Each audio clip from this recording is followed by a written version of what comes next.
she had developed a technique for accessing a waking theta brainwave. In other words, getting your brain into the same state you're in when you're asleep and dreaming, but while you're awake. And so by putting someone into a theta brain state, you can go back and reprocess that blocked memory, that emotion, that trauma, and clear the blockage. Are you curious about discovering ways of making your life better? Then welcome to my podcast. I'm Bob Nickman, and this is The Exploding Human.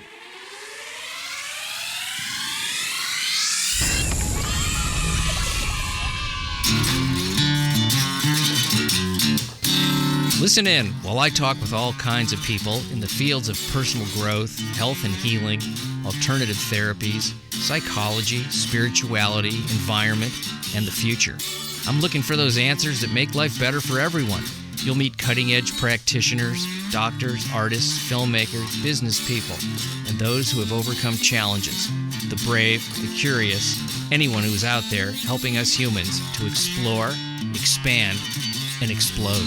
Hey, welcome to The Exploding Human. My name is Bob Nickman. My guest today is BRENT MICHAEL PHILLIPS, and we're going to be talking about how catastrophic physical and emotional collapse resulted in his commitment to studying, understanding, and exploring the connection between human behavior, spirit, and science. But first, I'd like to invite you to visit my website, theexplodinghuman.com. Over there, you can listen to episodes, read synopses, see photos of my guests. There's also a little bio on myself. You can also listen on the YouTube channel, which is The Exploding Human with Bob Nickman. As I said, my guest today is BRENT MICHAEL PHILLIPS. He's the founder of Awakening Dynamics.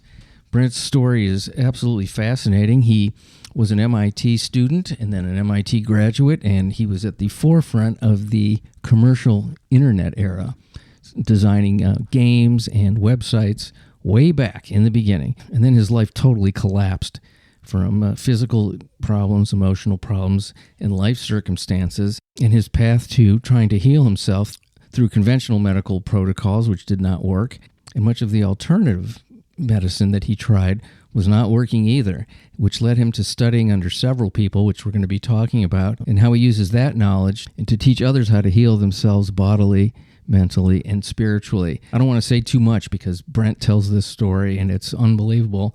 Just when you think things couldn't get worse, they did for him. This was not a quick journey, but it's a powerful one. So here he is. This is BRENT MICHAEL PHILLIPS. Brent, I'm so happy to meet you. You're in Vegas. I'm in Los Angeles, and we are going to be talking about a lot of cool stuff today. I don't know.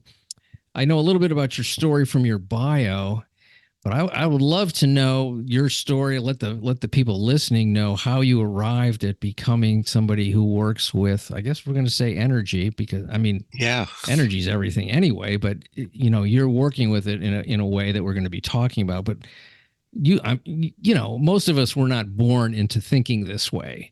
Nope. Certainly, the conventional way that we're raised in the United States, that was like a woo-woo crazy, insane concept. Absolutely. And I know you arrived at it through a difficult situation. So why don't you tell the fans and the people and my listeners? Yeah. We'll tell all six of them, all of my fans and all your listeners, right? No. So you're exactly right that growing up, I never thought I'd do anything like this. That I grew up in a relatively culturally conservative part of Southern California. And my parents' attitude was, well, the hippies and alternative medicine and all that, they're just a bunch of fools who aren't smart enough to go to real doctors. I really didn't give it much attention. I'm like, fruits, nuts, flakes, etc. And growing up, I was just your typical nerd. They called us indoor kids back then. I loved video games. I loved Dungeons and Dragons. I loved Lord of the Rings and Star Wars. Mm-hmm. And so I ended up in college at MIT, which I was excited about because the one thing I was really good at was programming computers. So I'm like, hey, I'm really good at this. People will pay me. That made sense. So, and it was at MIT in the late 80s, I discovered the internet.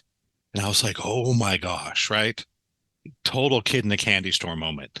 I'm like, wow, there's a worldwide network and you can find like-minded people to discuss almost anything. And it was amazing.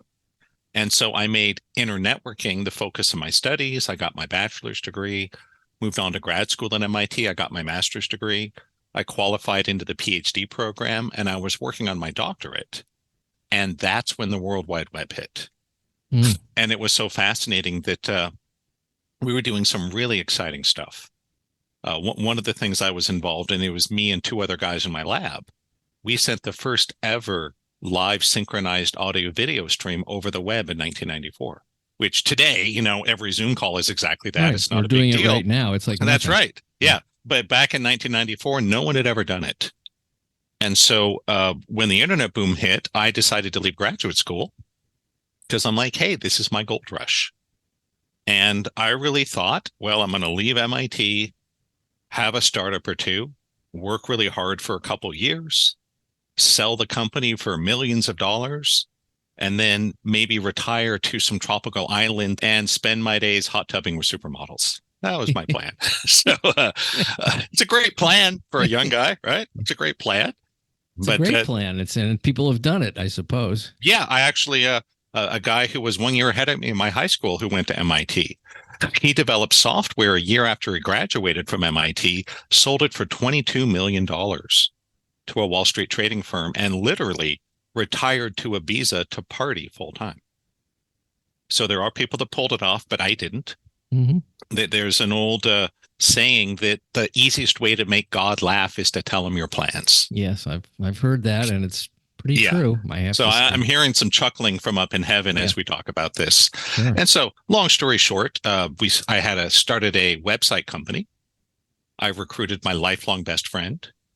And it's funny that the very first website I ever created in my entire life was the website for the launch of the Sony PlayStation in the summer of 1995.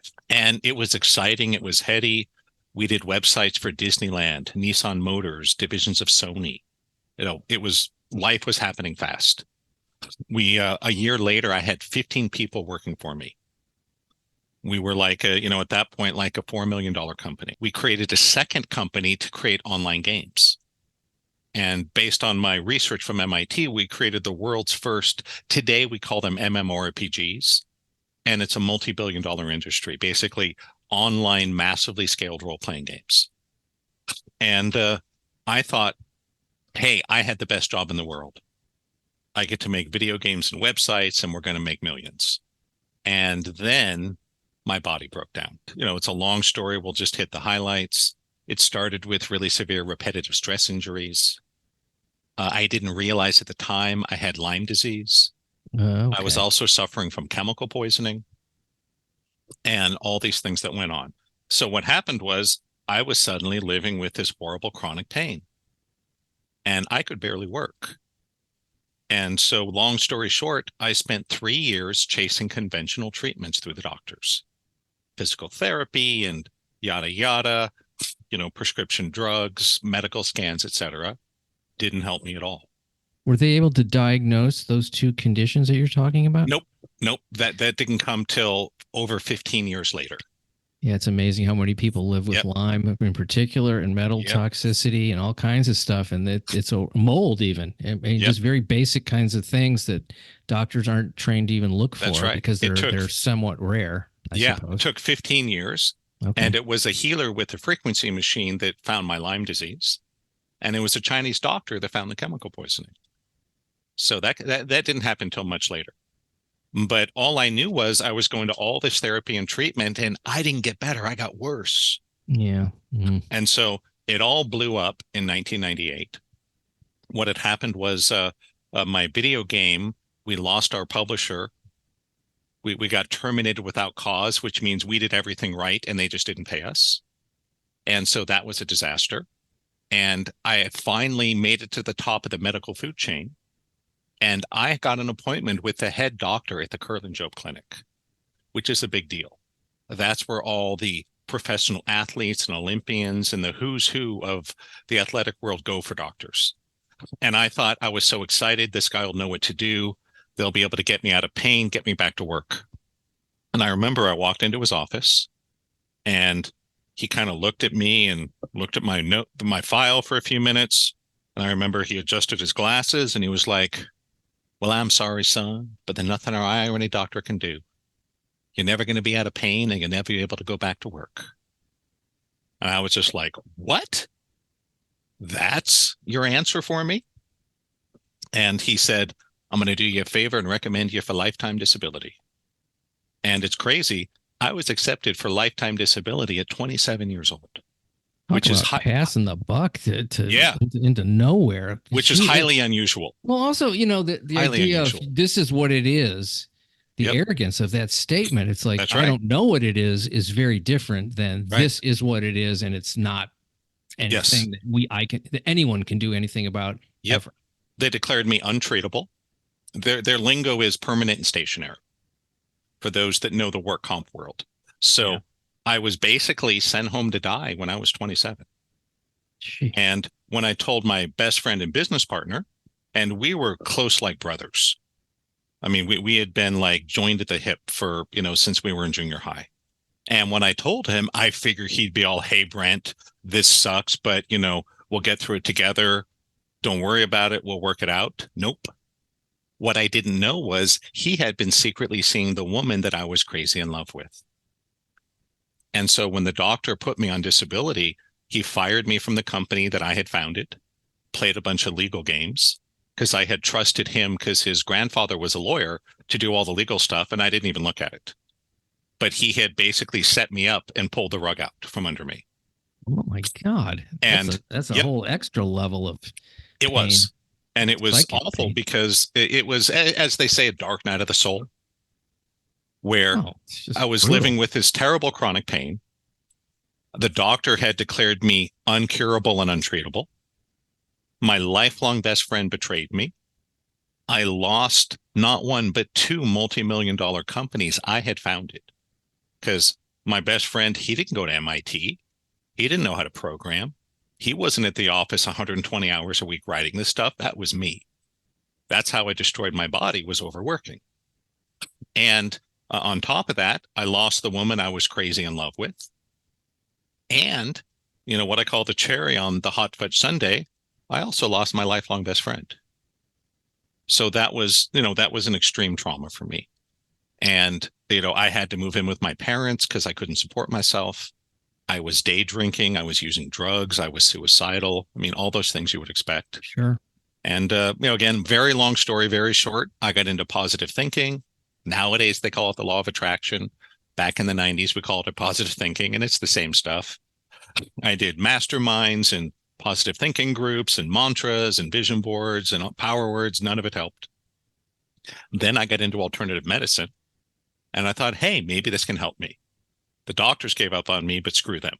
So I went to homeopaths, osteopaths, chiropractors, nutritionists. I did Reiki healing and Pilates and all these things. And so long story short, I spent 5 years living with my parents, running up a huge credit card debt, doing all this alternative treatment. Nothing helped me. I just got worse. In early 2003, I had an experimental surgery that the doctor thought could help me. And I woke up from the surgery and my right arm was paralyzed. So it was like, well, geez, how much worse can it get? Not long after that, my wife left me. And I'm like, well, crap, my life is over. And it was right about when I was ready to pull the plug that I met this crazy healer lady named Terry. And she had this process of working with the subconscious mind using theta brain waves, which didn't mean anything to me at the time. But my Aunt Lauren convinced me, go see Terry. She said, I'll pay for the first session. And I was like, okay. And I went to see Terry. I remember it was 11 o'clock in the morning on a Tuesday, July 1st, 2003. I'll never forget. And I walked in and she was just like, come on in, Brent, and sit down. And I told her my story. And she's like, well, that sucks. You just got a lot of subconscious blocks. And she asked me about my childhood and what had happened with my best friend and my first wife and all this stuff. And she's doing this block clearing thing. And it was interesting, but I'm like, this is okay, but I'm not here to talk about my feelings, right? I'm here because I can't move my arm and I'm in pain. And I didn't see the connection. And so at the end of our session, she's like, okay, Brent, let's fix your arm. And I'm like, yeah, lady, you and what army, right? And so she closed her eyes and went into a trance. And I'm sitting across the room from her because this is all done with the mind. There's no hands-on, there's no machine, there's nothing you take. It's just a conversation.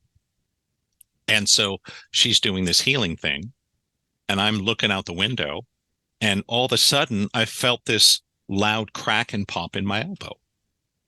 You know, it's kind of like the little cracks we get in our joints as we get older, Sure. but multiplied by 100. Mm-hmm. It was like a firecracker went off. It was like kaboom. And I was like, whoa. And Terry heard it. And she opened her eyes and smiled and said, okay, dear, let's check your arm. And I was like, I could not believe it that I could move my arm again. And so that was the miracle that started me down this road. But before we go further, I want to be really clear with everyone in the audience to tell the truth. There's a lot of people in this world of self-improvement and energy healing that exaggerate, that make things up. I don't need to exaggerate. This is the truth. That my frozen elbow from the surgery instantly healed, never gave me trouble again. That really happened. What did not happen was all the chronic pain and problems I had, that did not get solved in an hour. But that one little bit, my paralyzed arm did. And so I decided I was going to learn this stuff. And Bob, you'll probably find this amusing. At first, I thought, oh, compared to MIT and computer science, electrical engineering, this has got to be easy. Yeah. I figured in Sure. 3 to 6 months, I'd have it mastered. Yeah. Totally wrong, right? I couldn't do it at all because I was so in my head. And so the journey that was supposed to take 6 months ended up taking 10 years. So I went around to all these great teachers, masters, gurus, and shamans and intuitives and so on. And what I did was I reverse engineered them because many people in this world were born with a gift, a natural healer, a natural psychic, or whatever it is. And that's great, you know, but I was not. So I'm like, the gift I have is my mind and my education. So little by little, I worked with all these incredible people and I figured out what they were doing and how it worked. And that led me to create the system I call Awakening Dynamics in order to give people very simple and easy to use techniques that aren't total woo-woo, that have some basis in rationality and science and the laws of physics. Because what I found was there's a lot of nonsense in this world. There's a lot of filler.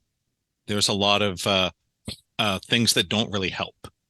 So, for example, do you have to wear robes or crystals or have a Buddha statue to be a healer? No.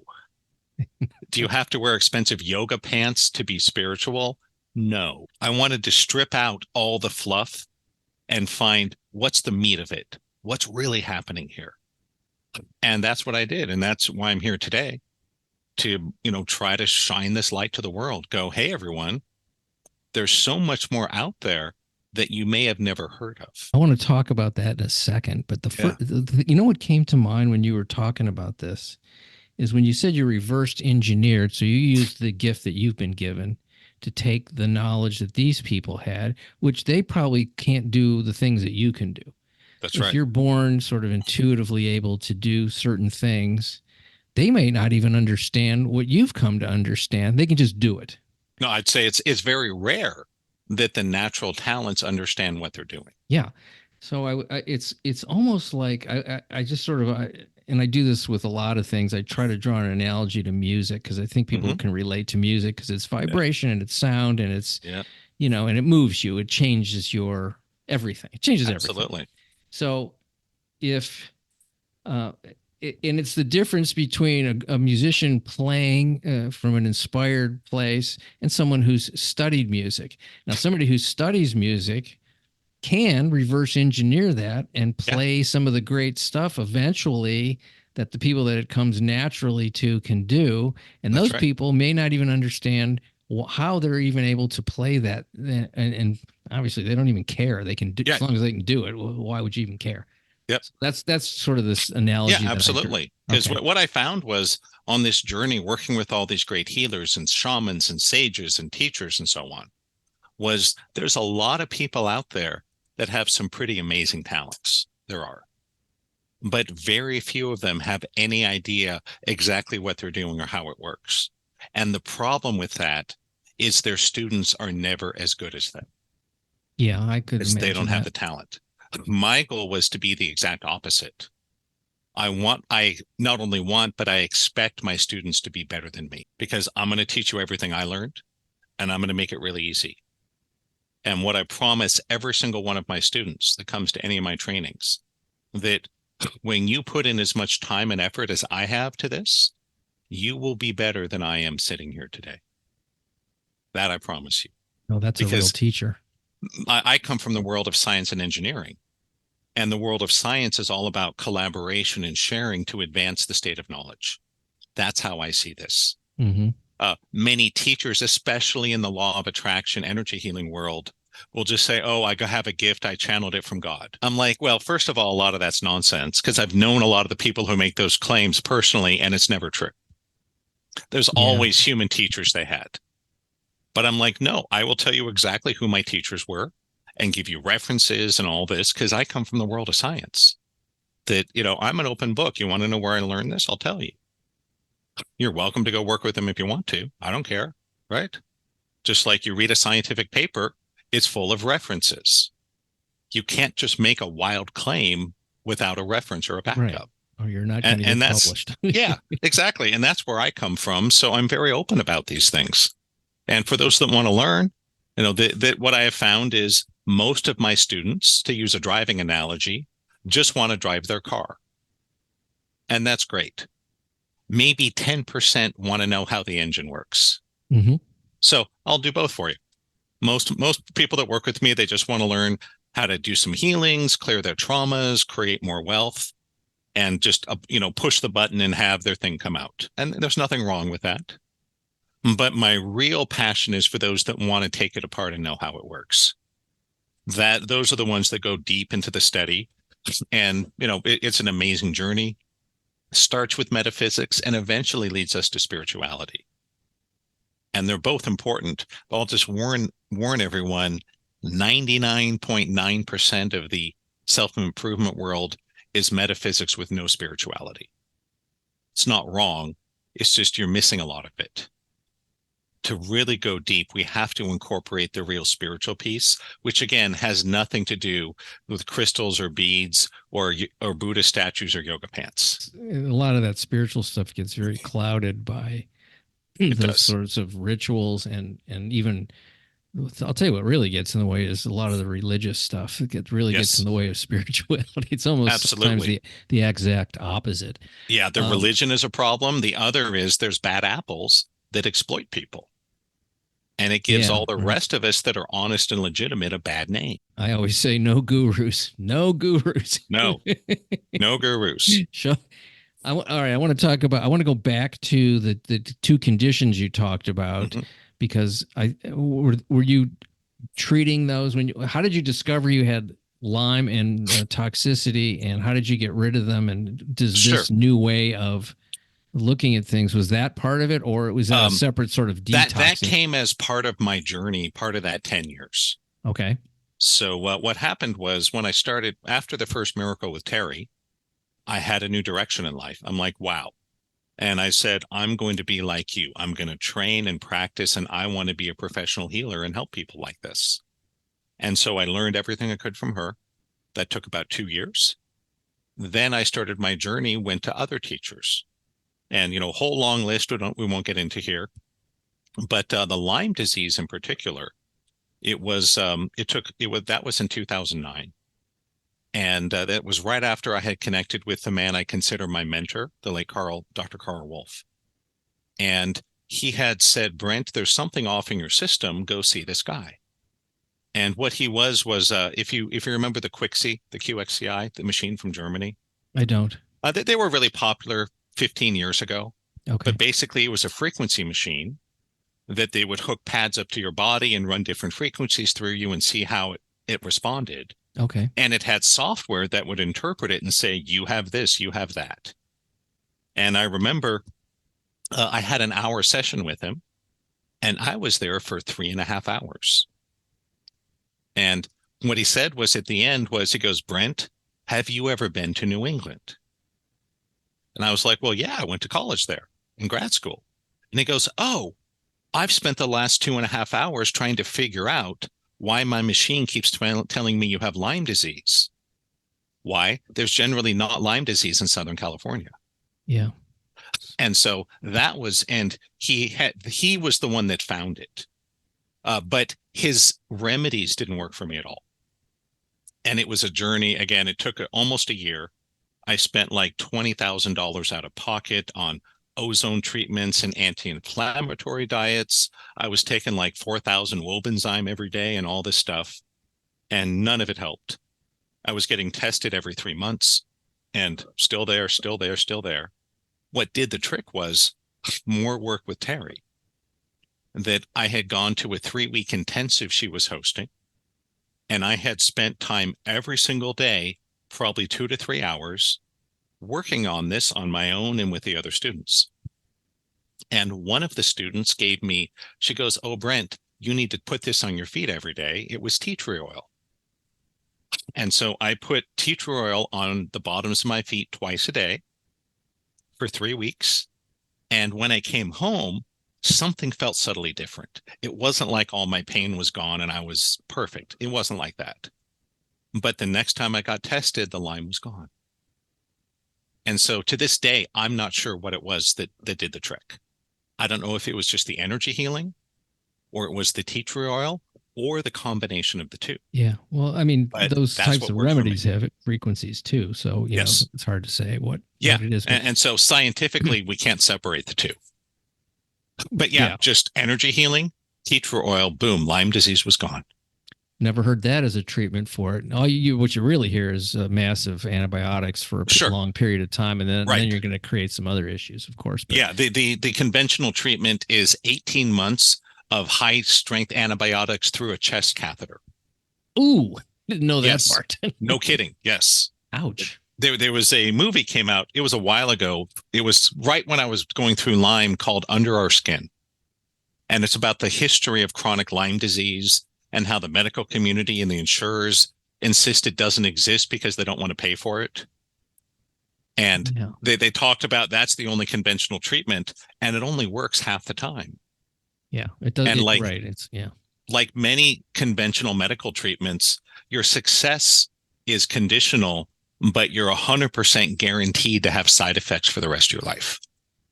Well, just what the antibiotics do to your gut. Right. I mean, it's just incredible. And they don't even probably say take probiotics with it. They probably don't even give you that part of it. Nope. But 18 months, high dose strength antibiotics through a chest catheter. I'd be throwing up every hour if I had to do that stuff. It'd be horrible. Okay. So that was Lyme disease. Okay. The chemical poisoning, that was right at the end of my 10 years. That was one of the last pieces of the puzzle. And it was actually a Chinese doctor. His name was Dr. Matt Van Scoten.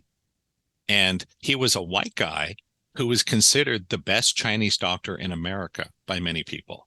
Okay. And he had worked closely with the Mayo Clinic and a lot of medical doctors because they were sending them the patients that they couldn't help. And he was able to help them a lot of recover, even after the conventional doctor sent them home to die, kind of like me.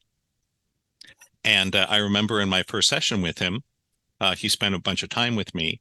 And he came back and he said, okay, what's going on with you is you're suffering from chemical poisoning from aspartame, also known as NutraSweet.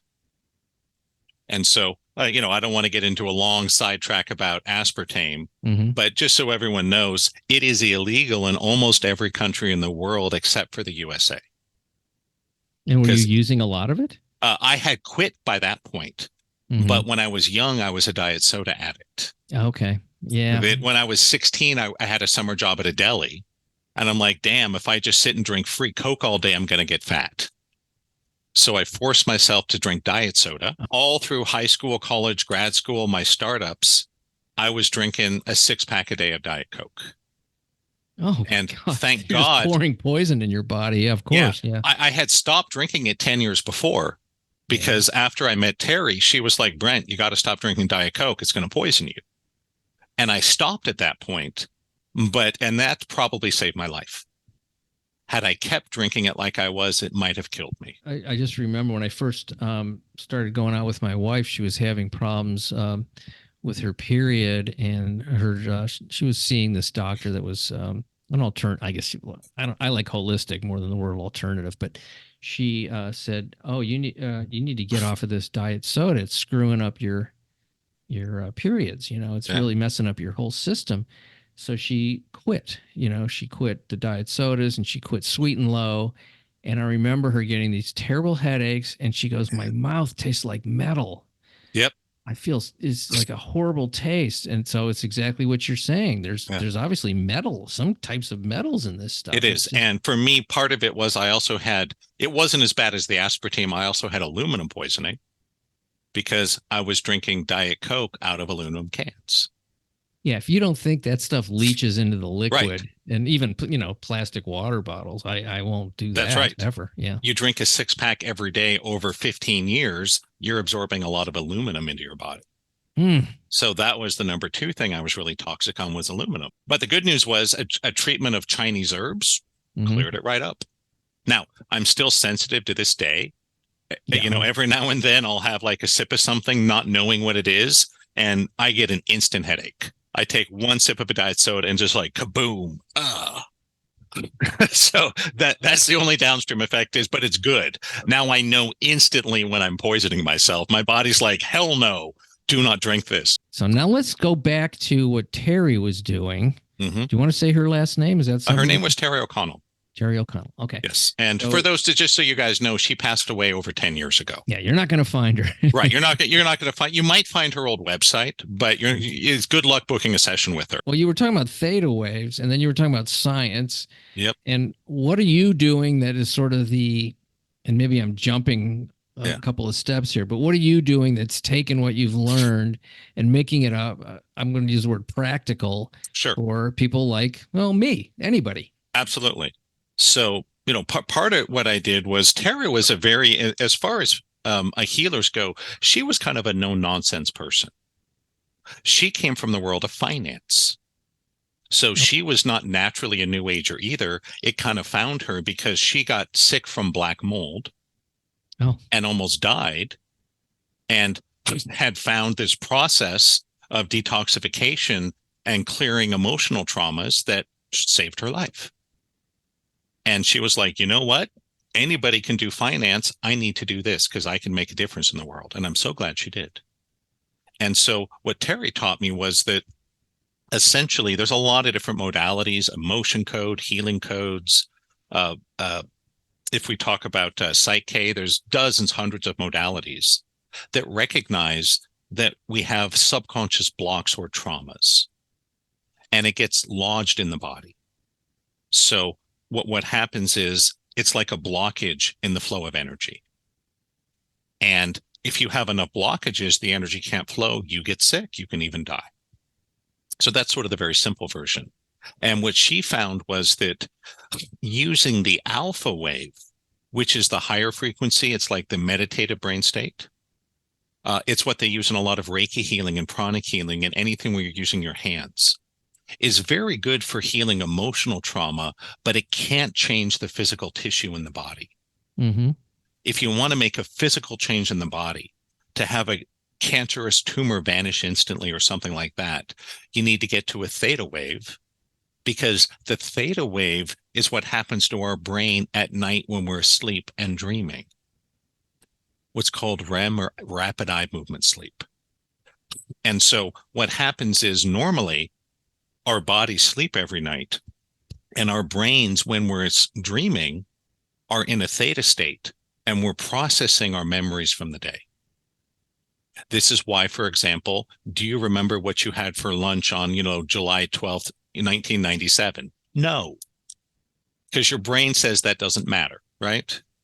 But most people will remember what their grandpa's suit looked like when he died at his funeral, things like that, right? Because it's important. Right. Your wedding day, you may remember a lot of specific details that you don't remember on other days, right? You can ask me. Or a traumatic event. Yes, or a traumatic event. Or happy, that's right. Or, I'm talking about even happy things that are very heightened emotionally, negative or positive. And that's a beautiful point. A lot of people don't realize positive events can traumatize you just like negative events. It's just less common. but absolutely. And so the point is, she had developed a technique for accessing a waking theta brainwave. In other words, getting your brain into the same state you're in when you're asleep and dreaming, but while you're awake. And so by putting someone into a theta brain state, you can go back and reprocess that blocked memory, that emotion, that trauma, and clear the blockage. So that's the short version. And of course, there's a lot more to it, but that's the essence of it. And so when I had that miracle, she was asking me questions that would help her identify the blockages. She'd then bring me into a theta state and clear it. And by the end of our first hour, she had cleared enough of those blockages from my system that she basically turned up the energy for a minute, what we call doing a healing. And my elbow went pop and instantly healed. It's pretty amazing. It's pretty phenomenal. I mean, when you talk about, they've talked about spontaneous healing as this sort of magical thing. And it's magical in that it's a great moment. Yes. But because it's happened so much over so many thousands of years to so many people, there's something going on. It's not magic. It's technology. I believe it was Arthur C. Clarke, the science fiction author, that said, any sufficiently advanced technology is indistinguishable from magic. Mm. And so it looks like magic. It's a miracle. It's God. It's aliens, whatever. No, this is what I call consciousness technology. There is a technology to how our brains and our awareness and our attention interrelate with our physical health, the world around us, our emotions, how much money we make. And we're just now understanding it. The parallel that will help people understand this would be electricity.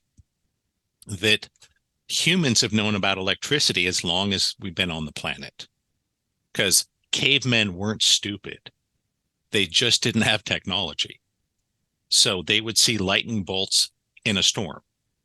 They would feel a shock of static electricity. So they knew it existed, but they had no idea how it worked. That's where we are in terms of miracles. Most people know miracles exist. They talks about it in the Bible. There's miracles referenced in the Bhagavad Gita and the Ramayana and all these different religious, spiritual, shamanic traditions from all over the world through history. We all know about it, but just like cavemen and electricity, they had no idea how it worked. Well, we figured out electricity in the 19th century, thanks to Maxwell and Tesla and Edison and others. Yeah. And we mastered it and we put it to work. And now our whole world runs on electricity. And so we're at a similar inflection point with consciousness. It's kind of like electricity in 1840. I'm here and some others figuring out how it works so we can put it to work to create practical effects for your life. Yeah, I mean, it's certainly the big allure of psychedelics. Yes. When you do those things, you go, "Oh my gosh, there's something else going on here." Yes, that isn't, And I am a big fan. I think there's enormous therapeutic value in psychedelics. I'll just say to people, be careful. Oh yeah, this is really powerful stuff. Make sure you have a well-trained guide or shaman at every step. Because, I've been a professional healer for over 20 years. And when I did Bufo, I was so glad I had a guide. I didn't think I needed a guide. I'm like, I've done this stuff, psilocybin, and, I've done, ketamine and all these other things. Never had a problem. I'm fine. My buddy's like, no, dude, you need a guide. I'm so glad I had a guide. Long story short, I wasn't emotionally ready for what came up. And again, full-time healer for over 20 years, right? Yeah. I've done like 19,000 sessions. So make sure you have a good guide, someone that's a real healer. Just be careful if you go to another country. A lot of the times that shaman is a guy that sells used cars, right? It's just a side gig. He puts the dress on and chants and gives you a big dose of ayahuasca, right? So just be careful. But I think really there's funny. Yes. Yeah. There is enormous value there. Just like anything, it's a really powerful tool. And I would say the same thing about energy healing, that when I first started doing energy healing, I was a huge slut. I would let anybody work on me. Now I'm very picky. People want to trade with me all the time. I'm like, no, thanks. It's nothing personal, but I'm very picky about who I let into my energy field because it is really powerful stuff. It's an equivalent to having sex with someone, that it's a big thing. It's like anything in life that's powerful. So, studying this stuff, are you using any machines at all, or Nope. sound or anything? Because I have a few training aids, but that's it. Because I listen to certain types of frequencies, binaural beats and things like that, and they're very powerful, and I love it. I have created some binaural beat tracks that I give to my students. Oh, okay. But it's just a training aid, because what it does is it facilitates learning how to hold that theta brain state when you're awake. My experience is you don't want to be using it when you're doing sessions with people, because the frequency holds you artificially in a really rigid state in your brain. Oh, okay. And that's really, I wouldn't say it's dangerous, but it's very counterproductive for healing. It's limiting. Right. It's limiting. So what I train my students is most of them use them for 3 to 6 months until they can move in and out of theta very quickly. Then you put them aside or give it away or sell it on eBay because you don't need it. That's why I call it training wheels. Once you can ride your bike without training wheels, you never want to use them again. Right. But they're really useful to learn. So absolutely, I have some training aids. But once you're sitting in a session with somebody, nope. It's just a conversation. All right. So somebody has a physical problem. Well, let's just take the Lyme disease, which was an actual disease, I guess. I don't know if, it's something going on in the body with organisms and blood and all kinds of nerves and things. So you have that sort of physical problem. Then you have what you're talking about, emotional blocks, trauma, whatever it is. Yes. Are they separate and the same at the same time? How do you heal a situation just with what you're talking about, or can you? And maybe sometimes you can't just do it that way. Great question. Okay. I'll try to give a concise but thorough answer. Long version is, anyone that is curious, I have a lot of videos on these topics on my YouTube channel. Just hop on my website at awakeningdynamics.com, and there's a link right there. I'll be there tomorrow. But there's 100 videos there, so it's a lot. The short version is that typically the emotional is the sponsor or the cause of the physical. And so if your emotions are very balanced and healthy, then your body, if there's no blockages, your body, if you get bit by a tick, your own immune system kills off the Lyme disease and you never have a problem. So, for example, on the camping trip where I got Lyme disease, I had 3 of my friends with me. We all slept in the same place, right? We all drank from the same whiskey bottle and all that kind of stuff. Yeah.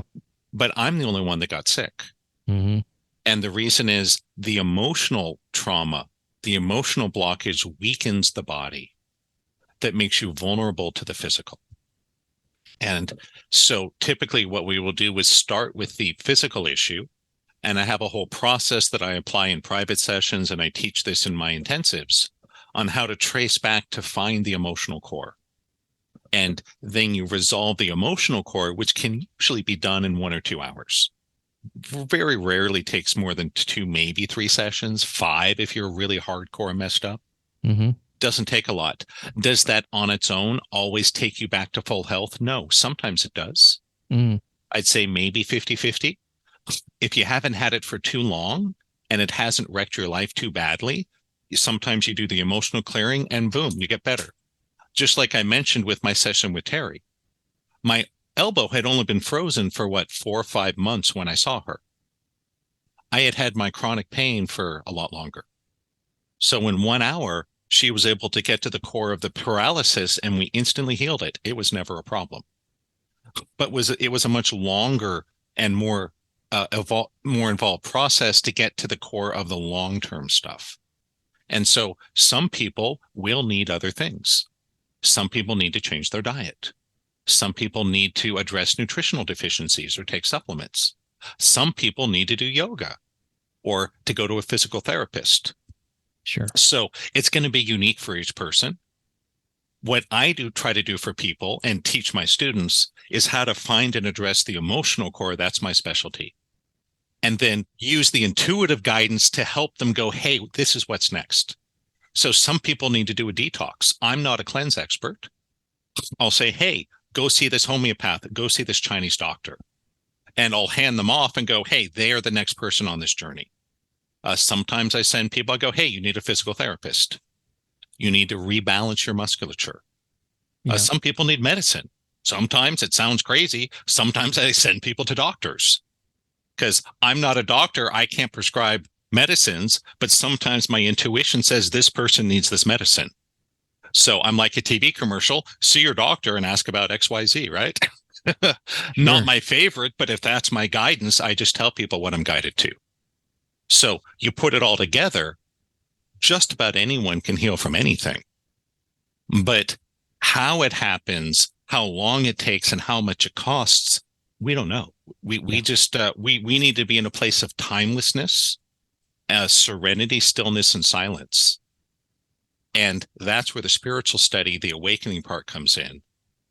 Because if you get in your head about it and you run your life from the ego, you're just going to keep creating more obstacles. So in the short term, it's a more metaphysical process. Find the emotional core, clear it, action steps. Long term, it's a very spiritual process. And there's a big difference that the metaphysics is useful. That's the subconscious. That's intuitive healings, theta state, things like that, manifesting. The spiritual piece is, how do you and your awareness relate to your body and your life? Do you demand that it be like this way or this way? I have to have this much money. I have to do this or that. Or are you surrendered going, I trust the divine that whatever shows up is perfect for me? That's what I mean by getting out of the ego and the mind. Mm-hmm. And I'll just say, not everyone is at the place where they're ready for that. And that's okay. There's nothing wrong with that. You know, when I was 3 years old, I was still a smart kid, right? I could not learn calculus when I was 3. I wasn't mature enough for it. So some people can get a pure metaphysical solution. You do see a healer, you heal from cancer, you make money, you find love, you're out of pain. For others, for me, the spiritual journey was part of it too. Mm-hmm. I had to learn that life is not just the way Brent wants it to be. Life is the way the divine wants it to be. And the more Brent can stay still and silent and open, the easier it is to move through. Yeah, I think where I fight that idea is when the divine doesn't match up with my ego, which is, you know, well, that's all great, but you know, I do need a couple 100,000. I have an entire program devoted to exactly that concept. It's called The End of Suffering. Yeah. And it's on my website for those that are curious, but here's the essence of it, that suffering is created in the difference, the delta between what is and what your ego thinks should be. Wanting, period. It's what it is. You know, so if you go, yeah, that's nice, but I need 100 grand and you don't get your 100 grand, you're going to suffer. Oh man, we do such a great number on ourselves as human beings. It's all day long. The mind chatter is just hilariously funny. And yeah, I mean, that is a big part of, especially the more advanced study, is how do we transcend that? And I think in terms of popular authors, the one that's my favorite is Michael Singer. I think his work is very close to the mark. Untethered Soul Surrender Experiment, that I had developed all my material before I ever heard of him. When I read his books, I'm like, dude saying the exact same thing as me, just from a different perspective, which I love. As the saying goes, there's a lot of paths to the top of the mountain, right? Yes, exactly. And, you know, and his way of saying it works for X number of people, and yours works for a certain amount. Yeah. Yeah, I'm sure you've heard this. People say this, and I've felt it, and I've probably said it. You know, you state the thing that you maybe want to achieve. I don't know what's stopping me. I'm doing all the right things. You know that feeling? Yep. Where you just go, oh, and a lot of times it comes with career stuff. Usually career and money is most common. Yeah. Sometimes relationship. Yeah. Love, marriage. And you can, and when you say that, and when you're in that place, you can feel it. in your Mm-hmm. body somewhere, maybe even a lot of places. And it's like it takes on a form, there's a physical manifestation inside the body, in either one or more places where you can feel it sometimes. It's like, I don't know what's, you squint and you kind of go, maybe hunch your shoulder. I don't know what's stopping me. You know what I'm talking about? I'm sure you've heard this a million times. Yeah. Yep. And here's the short answer. And this may totally confuse people, but that's good, because confusion is how we find growth and truth. My late mentor, Carl, when he'd have a problem in his life, what he would ask is not, what do I do? That's in our culture. I want to make more money. What do I do? I want to get married. What do I do? I want to deadlift 500 pounds. What do I do? Insert life goal here, right? Mm-hmm. He would ask, what is it I'm not feeling? So that's really the core of the higher level work, is these blockages occur because we're in resistance. We're trying to avoid feeling things. And I'll say for many people, it's simple. You don't like feeling poor. You don't like feeling weak. You don't like feeling like what you want and your voice doesn't matter. And most of us live our lives madly scrambling around, driven by ego, to manipulate things to avoid the things we're afraid of. In NLP, this is called away from motivation. And a lot of the time, it is that simple, that most people don't want to be rich because they really want to be rich. They want to be rich because they don't want to be poor. See the difference? Yeah, big difference. So that's a generalization, but for most people, their specific answer is somewhere inside of that. This is what drives all addiction, period. Every single addict that's ever walked this earth, they do it because they're trying to not feel something. Sure. Absolutely. And this is why at the higher levels of the work, we surrender into presence, silence, and stillness to be an open slate to let whatever the divine sends at us move through us today. And sometimes the divine sends us pain, grief, loss, sorrow. Yeah, what's going on there? Yep. And if we're able to allow it and trust it and feel it, it moves through you and on to the next thing. I think that's amazing that you just said that, because that's the thing I'm most of. Well, everything is fear, problem wise. Yeah. It all comes down to, what am I afraid of? Yeah. And the fact that fear has this quality where we think it's permanent. The thing we're afraid of, if it happens, it's going to be permanent.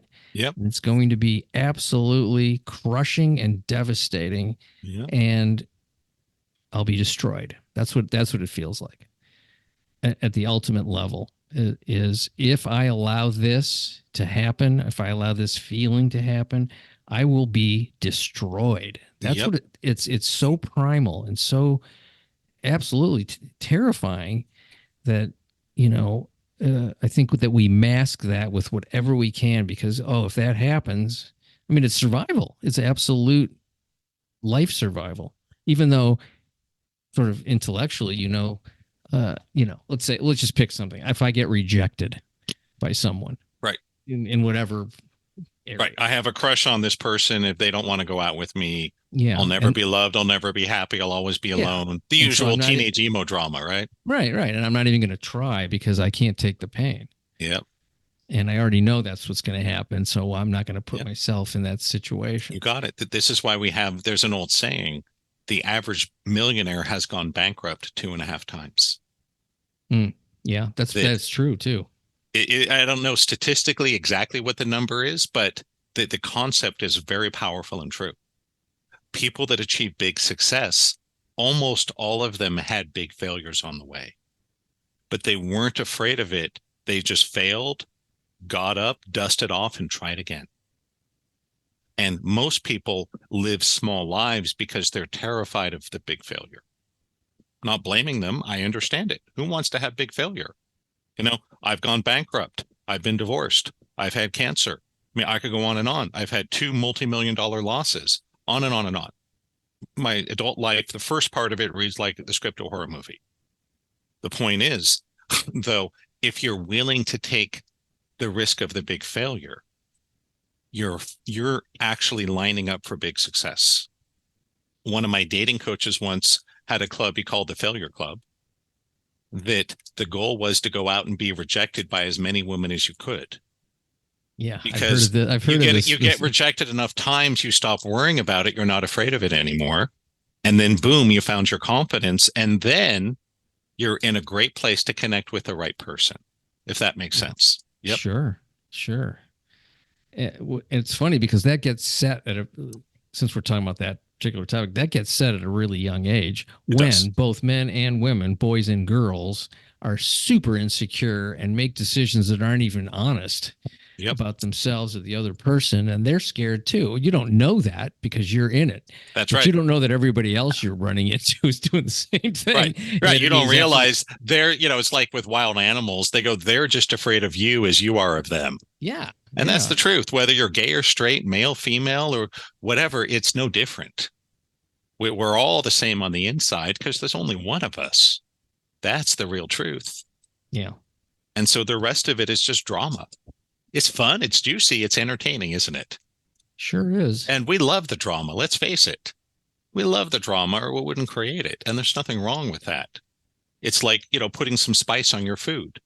Makes it more interesting. Well, it's, you do fire the cortisol when you're in drama, and it's, it's a drug. It's, it makes you feel great. There is no drug, no painkiller more powerful than adrenaline. Yeah. There's nothing the doctor can give you that's more powerful than what you create in the middle of your own head. So yeah, that if we can, and that's part of the spiritual journey, is to open yourself to the failure, the pain. Not because you want it, but because that's what works. And to know that it's part of the whole thing, that there's going to be a percentage of things that can be looked at as failures. Yep. If you want to look at them if you want to even, let's talk about the concept of failure for a second, because it's a really interesting idea, because that feels permanent too when it happens, and it isn't. Mm-hmm. And is it, what does it actually mean? It means, really, when you think about it, it's just something that happened that's leading you to the next thing. It isn't the end. Right. It's not the end thing. Nothing is the part end. That's the part where I think people get really stuck. And I'm going to include myself in people because I've been there where it's like, I'm not doing that again. That was just too rough. And that's where the timelessness comes in, that if you're really serious about being wealthy, you must be willing to be poor as long as the divine needs you to be poor. If you really want to find love, you must be willing to be alone as long as the divine needs you to be alone. That's the stillness, the silence. When you stop madly trying to manipulate from ego to make everything go your way, it's amazing how things come to you. It's almost magical. Yeah. I have to say, the times in my life that I've been the most successful, now I'm not even talking about money or anything, just successful as a person, have been when I've been the most fearless. When I just didn't give a shit. When it's like, oh, okay, well, I'm going to try this now. Now I'm going to try this. I'm going to try this. Yeah. And sometimes it wouldn't work that well, but I didn't care. And I honestly, at those times, and then, maybe I care more now in some ways, and I care a lot less also. It depends on the area. I mean, I found with money, times when I'm like very fearless about spending money. Let's try this, let's try that, not worried about, how am I going to pay for it, blah, blah, blah. I tend to have a lot more money in my bank account. Every time I look, the number's bigger. And then the flow reverses. And I'm like, oh my God, I need to save money. I can't spend this. That's too expensive. Then that number gets smaller and smaller. I haven't learned that one yet. I'm cautious. Well, and there's nothing wrong with being cautious. Yeah. It's just a matter of, is it working? I don't know. So far it seems to have worked. Yeah. If you are where you want to be financially, then that's great. That's awesome. I would say that I am. I had to learn a lot of things from my wife, who's of more of the school of spend it and not irresponsibly, but spend, right. And the universe doesn't like a vacuum, and it'll come in. Yes, and that's what I would say. There's a fine line between being adventurous and courageous and being foolish and dumb. I'm not saying go buy everything and run up your credit card bill. I'm going to put it all in number 12. Right. No, bad idea. What I am saying is you find a job, a career, a teacher, a process that really calls to you. You may have to take a risk on it. When I took my late mentor Carl's intensive life training, I was coming off a bankruptcy. I had no money. He told me it's $15,000. I laughed and walked out. Mm-hmm. And then I saw what happened after I worked with them. And I'm like, oh, God, I got to do this. And coming out of bankruptcy, I had nothing. I mean, I was so poor. One of my buddies from MIT wanted to meet me for coffee. And I said, no, I had the flu because I didn't have money to buy a Starbucks. And embarrassing, I suppose. Yep. Yeah. Once I committed to his program and I wrote him a check for literally all the money in my bank account. I left in like $2 so the bank wouldn't close it. I had 15 grand within 6 months. Wow. So yep. I love to hear that. I love and I paid it off. And that's why I say this is not buy everything, go gamble. No. Right. It's pick your spot. But a lot of life, what Terry used to say is life is like, I think it was Indiana Jones in The Last Crusade, where Indiana Jones has to walk across this chasm and there's an invisible bridge. You can't see it. You just have to take a step and trust it's there. Yeah. There's an element of that to life. This is not saying fling yourself into a chasm, people, right? Bad idea. But if you know that this is the only way across, you take a step and the bridge will be there to support you. Yeah, that is a heavy idea. It's such a great. And that's why, honestly, that's why life makes us desperate. That's why I had this horrific dark night of the soul in 1998. I thought I was so smart. I had all the answers. I knew how it all worked. Without a lot of desperation, my ego never would have humbled itself. And not everyone needs that level of desperation. I hope you don't, everyone listening. Right. But if you do, just know it's not a coincidence. That's what you need for the ego to step aside and give the divine a little space. The good news is you just give it a tiny little crack and the miracle will sneak in. But if the door's shut and your mind's holding it locked, you're not going to go anywhere. That's just how it works. You know, one of the other things I've noticed too is that, like you were saying, most people live kind of small lives in that way because they're afraid. Well, not only are they afraid, but if they see someone who's not doing that, they don't like it. Yep. It's crabs in a bucket. You take a lot of hits, for being brave or just not scared. Let's put it that way. There's the old story that what happens if you put a bunch of crabs in a bucket? As soon as one of them tries to climb out, the others will grab it and pull it back. And climb up on top of it, and then they get pulled down. Right, then they get pulled back, and no one ever escapes the bucket. So yes, at some point, you're going to have to make a little distance between you and those crabs. There are some of us out here that actually want to get out of the bucket. But a lot of our friends, family, neighbors, coworkers don't. Because if you're successful where they're not, that makes them have to question and look at their life, and they don't want to do that. That's what they don't want to feel. So they're like, let's make sure you don't be successful because that will make me feel bad. It sure will. It's like, well, if the guy I know did it, now I really got to look at myself. That's right. If it's a stranger, a little easier. Yep, that's right in. That's just what they don't want to feel. And if you're willing to pay enough price, you can avoid the feeling. Yeah. But it may make you poor. It may make you sick. It might make you alone. It might keep you in pain. Is it worth it? Huh? That's up to each person to decide. I really enjoyed this conversation. I could go 2 or 3 hours, but we won't because you got things to do. So do I. Yeah, so do our listeners, this life. And I am going to go to the website and check out these videos, say what it is, and then also mention your book because I think that's got a great title. The website is pretty simple, awakeningdynamics.com. And if you forget that, just put Brent Michael Phillips into Google. It should come right up. Okay. And look for, I do live, what I call Healathon live webinars a couple times a year. Oh, so they're totally free.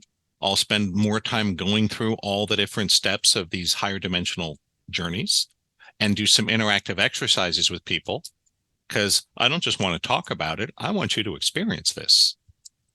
There's also a link to my YouTube channel. You can watch a lot of videos, learn a lot more, and all sorts of other, cool books and products.